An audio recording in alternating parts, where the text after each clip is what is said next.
Japan's leader Shinzo Abe risked Chinese and Korean ire April 21 by sending an offering to a controversial war shrine, and saying he may not repeat a formal apology for the country's World War II rampage.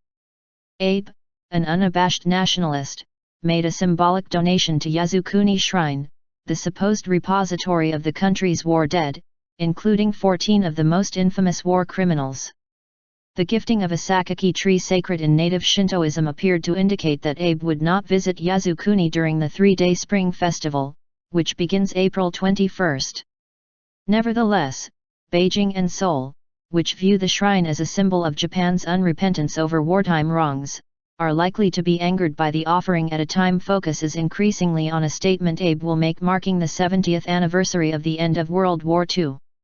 Observers are watching whether he will make direct reference to his country's colonial rule and aggression and express remorse and apology, as previous premiers did on the 50th and 60th anniversaries.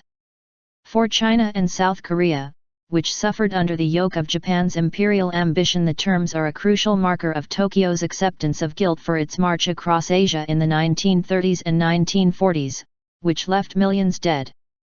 Abe suggested in a TV interview broadcast late April 20, that provided he says he agrees with previous statements, "I don't think I need to write it again." Beijing and Seoul vociferously argue that Tokyo has not properly atoned for its warring and insist that a landmark 1995 statement expressing deep remorse must stand. But Abe wants Japan to have what he says is a less masochistic view of its history, and has caused waves by quibbling over the definition of invade and provoked anger by downplaying Tokyo's formalized wartime system of sex slavery. While many of its former foes have moved past the enmity of last century, Japan is regularly lambasted by Beijing and Seoul for a perceived failure to atone for the past, and for being unwilling to face history squarely. Last week, Japanese novelist Haruki Murakami said Japan must continue saying sorry for its aggression until its former victims say enough.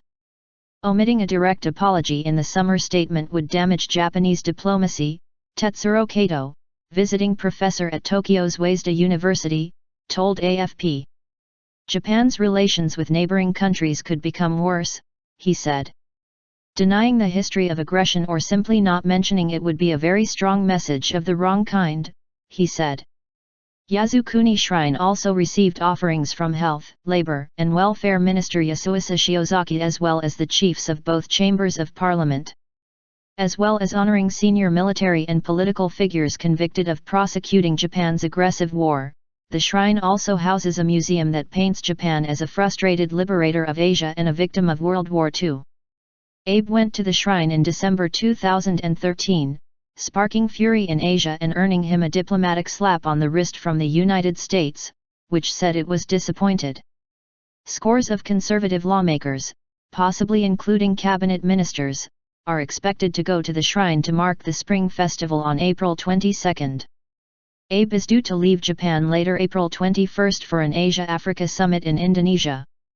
He will visit the United States later this month. Both occasions are expected to provide clues on the content of his summer statement.